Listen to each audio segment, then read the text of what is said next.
We are here sa Motorstar Lagro Branch. Ang Motorstar ay isang brand dito sa Pilipinas na kilala sa pagbebenta ng mga murang mga motor. At dito nga kami napadpad sa Motorstar Lagro Branch dahil dito daw maraming stock ng Easy Ride 150P. Nakamukha naman talaga ng PCX. Alin mas mabenta sa dalawa? Sir? Alin mas mabenta? Ganito o ganyan? Ganito. Mas mabenta nga daw ang kanilang NMAX looks kesa dito sa PCX looks. Parang mas gusto ko tong Easy Ride 150P. Kamukhang kamukha ng PCX. Easy Ride 150N FI sana yung kukunin namin. Pero mas natipuhan namin itong Easy Ride 150P FI. Kaya naman, ito na lang yung pinili namin.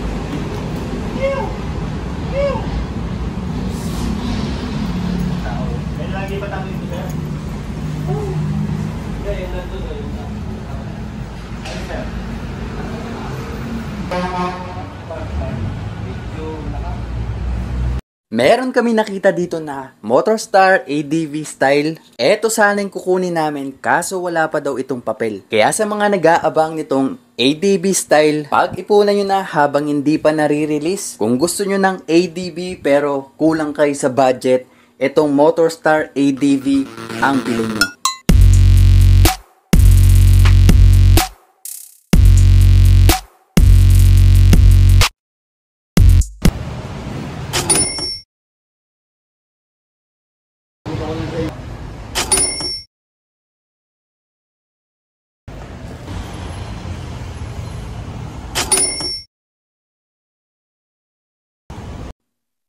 Okay mga boss, ang basic specification nitong Easy Ride 150P ay mga ito.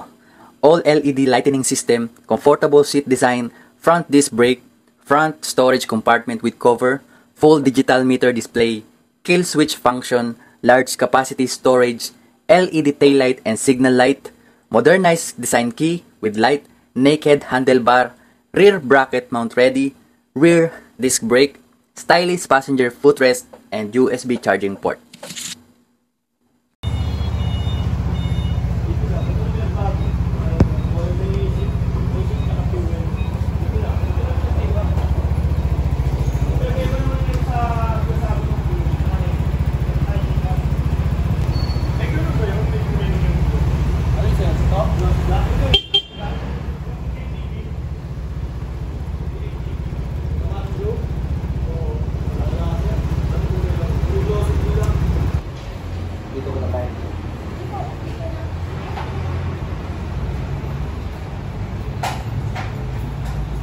Marami silang stock dito ng Easy Ride 150N FI at 150P FI. Madali lang yung proseso sa pagbili.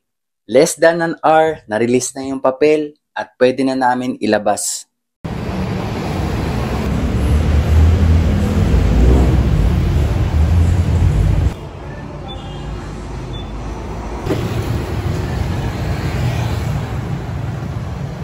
I-test drive na natin yan!